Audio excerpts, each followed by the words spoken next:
Also, we're gonna have a little exercise before the pizza, okay? You gotta earn the pizza here. My name is Annie, and I'm here with Adam and also our interns today. We're actually going to talk about making web and mobile game with a customized engine, an engine that we built ourselves. So a little bit about us. Adam, do you want to start? Yeah, so history as a software developer and passionate about game development, which led me into then creating this game engine so I can create more games myself and for others to create games as well. Mm-hmm. And my name is Annie. I usually do public relations and also UX design and research. I love video games. I used to be in the esports realm. I have formed grassroots teams before.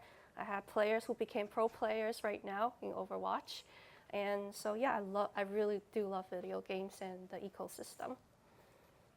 And we also have our amazing interns here with us today who's been working on this particular web and mobile games with us, as we're also co-developing the engines at the same time. And today, 2 of them will also be presenting. So I'm going to start talking about something that happened recently out of a very frustrating situation. You all know there was a big studio and people were complaining about the performance of the game, and of course the studio was not very happy. They were frustrated, and so they had a quote that says, "Code your own game engine and show us how it's done, please." Little did they know, in Stockholm, there's many people who make their own game engines and make their own games. And we are one of them. And today we also have Flame Engine. So that's already 2 from Stockholm in this room today. When we're talking about web games, you're usually also thinking about Flash games, Facebook games, web browser games, things like you can play like behind your teacher's back when you're using the school computers. And they're also 2D, very cute, very fun, no-brainer, and very easy to do. But this year, actually in the past couple of years, web games are evolving. Web games, because of the web GPU and WebGL development, web games are becoming more and more like PC game experiences.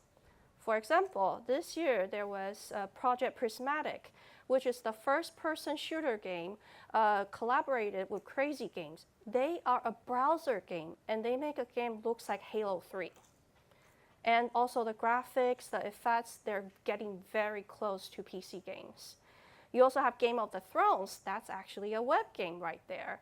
And you also have, for example, on Poke Games and on Crazy Games, they're starting to have games that are 3D, higher graphics, and more actions going on, and not just point-and-click Flash games anymore. And what me and Adam, we have a thesis. We want to push the limits of web technologies in games and showing people like you don't need a huge engine with 100 gigabytes to make quality PC or web games anymore. We can do it in a different way. So making a web and mobile game is very different than making a PC or a console game. We have a lot of limitations. Number one is the technical limitations. Most of the web game platforms says your game size can only be 10 megabytes. Think about it. Most of the game engines, if the basic game project size probably is already 10 megabytes. So how can you cut it down from there? You probably have to go to extra hoops to make that happen. And also, web games are different. If you're making a web game for Poke, the first 4 minutes are the most important thing in your life. If nobody plays your game past 1 minute, your game is considered a failure. It's not attracting any attention. Also, when people are playing web games, they don't have time to onboard. You don't have a cinematics. You don't have any tutorial sessions. People just have to naturally know what to press and what to do. And you know what? You also have to know what makes the player want to keep playing your game for 4 minutes. Our attention span are very short right now. Most of the time, 20, 30 seconds on TikTok, we're done. So how do you make people want to play 4 minutes? All right, so we'll talk a bit about why you choose Hology then for your game development. And of course, it really depends on what you want to create and what aligns best with your own skill set and what do you value. So first up, maybe is that utilizing web technologies, or lets you utilize web technologies when building. So that has a lot of benefits. There's a huge ecosystem and great open source culture for web development. There's probably more web developers nowadays than traditional game developers. And a lot of applications we do create today are built with web technologies. So why not games as well? So the engine comes with an editor, which has a very minimalistic UI, which we've designed to be less intimidating for new developers and people from different backgrounds. And we've taken a lot of inspiration from design tools. So if you're used to web design tools, that it should be intuitive and familiar. It also comes with a full-featured gameplay framework, so you have a lot of functionality that you would need for games like behavior trees, nav mesh generation. You have third-person camera controllers and character movement, character animation, and a ton more that we believe is essential for the types of games we want to create with us and what we want others to create. The application itself is very small, so you don't need a lot of space to use it, and you can run it on basically any device.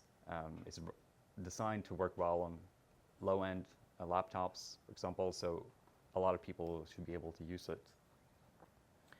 And you don't have to worry about what devices it can run on. It's more focused on being able to create more easily and just be available on any platform. And it's also partly because it uses web technologies, which are based on standards, so you can use them basically anywhere. You don't have to test on every operating system or device. You can kind of just create it and you can expect that it's going to work without caveats. There's no specific functionality which is not available. It just works completely. So that makes it perfect then for web and mobile and PC games. So it's not limited to web games. You can create games for Steam or any other platform as well. So in short, some of the benefits we are focusing on, first one is being fast iteration, which is very important because you need to play test a lot and learn what keeps players engaged.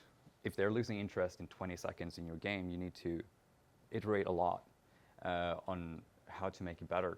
And one thing we have is great hot reloading.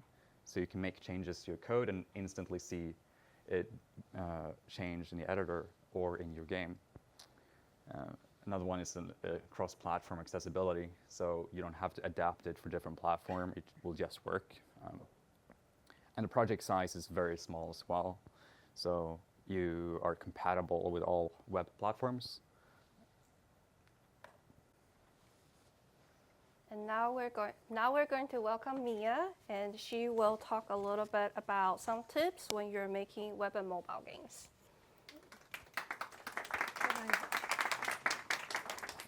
So my name is Mia Nilberts, and I am doing my internship at Hology Interactive. So I'm an artist, so I joined them and I saw that they had their assets done, but there was a problem, which was that they were very heavy and high poly. So I couldn't really run it on my computer, actually, which is not the goal of the game. So I decided to optimize it, and I managed to do it from 7.7 million, and I reduced it to 313,000 K. So I'm gonna talk about now how to, what tips I used and stuff like that. And also, after I did it, I could play the game on my computer, and now I am trying to win the game. So the first thing is use planes, because you can use it for, foliage and backgrounds such as buildings and mountains. Because the original artist, as you can see, they modeled out each leaf, which was very heavy for the game. And in the end, it ended up being 5,000 triangles. And when I saw that, I was very shocked. And Vincent in my team, he was there when I was flabbergasted. So I was like, I can reduce this. I can make it way easier for the computer. So I asked for permission, and then I remade it using planes. And yeah, my second tip is think about how big it will be on the screen. Because in my third game project at the game assembly, I sculpted a dog, which was very fun. I used ZBrush and stuff like that. But the problem was I did not think about how small it would be in the game. So try to find the dog here. You probably won't. So if I know, it's there. It's very dark and tiny. So if I had known that before, I would have definitely optimized it more. And I would have saved time and not researched about muscle anatomy and skeletons of dogs. Or I would have done it in my free time. And my third tip is Atlas textures. Use them to save space. Here you can see the original artists did use Atlas textures, but for some reason, their UV mapping did not align with the textures. And it was not really that efficient for it. So you can use those to, for example, decals or foliage to put it into a bigger picture instead of having small, multiple pictures. Yay. And then I optimized in DeepClash, as I mentioned. So I managed to do it by using planes for the leaves, because that one had, modeled out every leaf.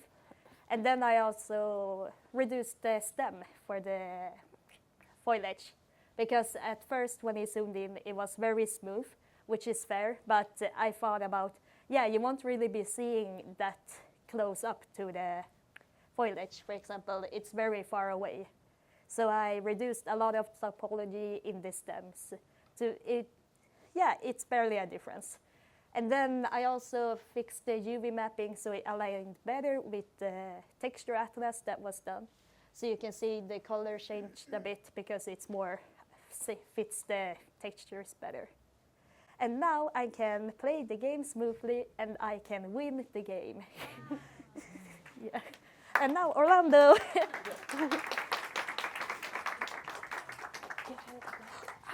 Wait. Hi, everybody. No. Oh, I need that. No. How do I put it on? Is it just a clip? Just like that? Can everybody hear me? Yeah? All right, cool.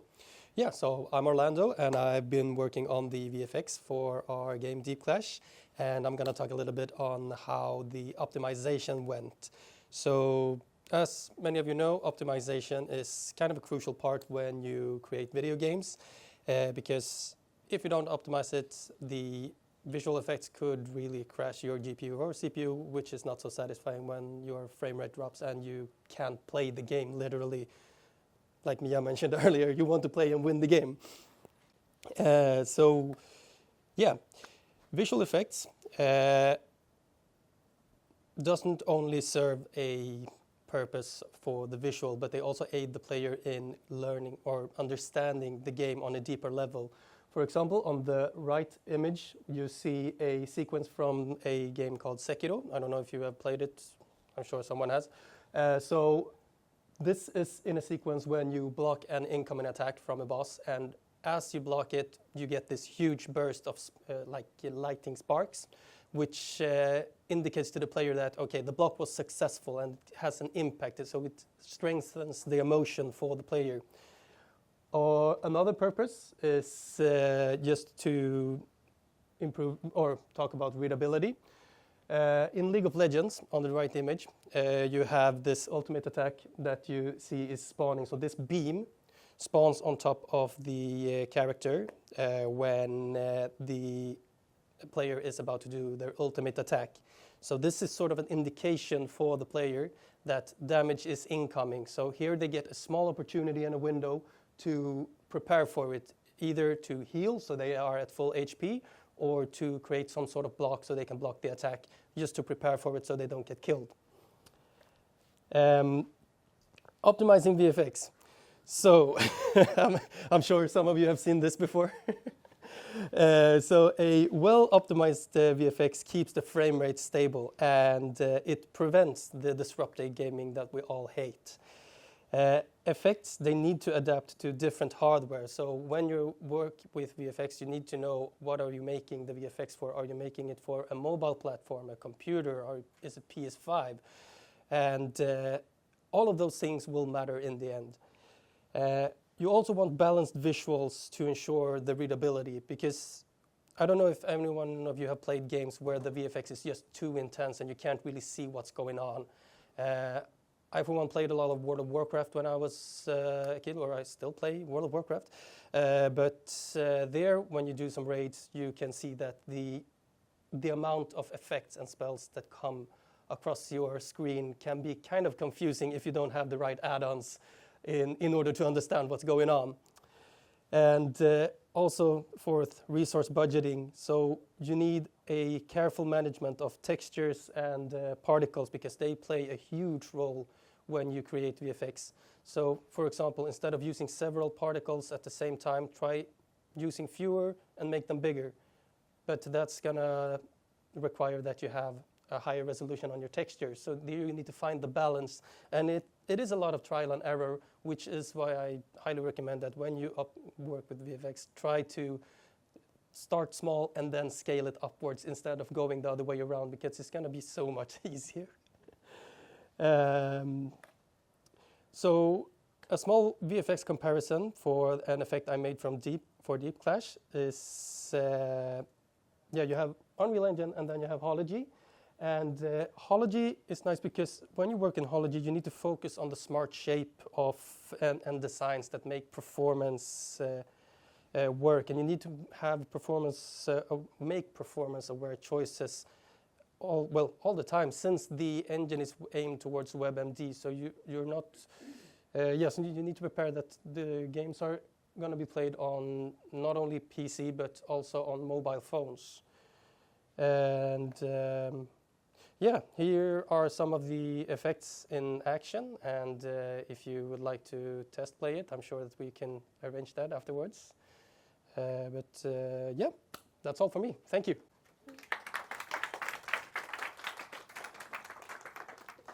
Yeah, so basically, like right now, we're actually on the second phase where we are making web and mobile games with our game engine. And this is why we started making games ourselves and very closely with other students, is because in order to make a game engine, we actually have to produce our own games to understand what kind of games we're making the engine for, and also understand, well, for that specific type of games, like what kind of features do we need. And we are also pushing for the next step is to push for the graphics quality. So how much can we push the web GPU and WebGL so that the graphics quality will become closer and closer to the PC and console games? And for the type of games that we actually build our engines for are RPG, open world, and adventure and FPS games. Speaking of that, we're actually right now in production for an RPG game related to Swedish urban legends. And that will be ready to debut the demo in December. And so yeah, if you're interested, always feel free to visit our website or email us. We also prepared the QR codes just in case if you want to ask any questions or try us out. We also have documentations. We actually do a lot of updates daily. We actually have a lot of updates like every single day since we're producing games right now. So we're fixing our engines and updating and making new features like every day. I think last year in 3 months we had like 50-something new features, and that's how hard we work. But thank you very much.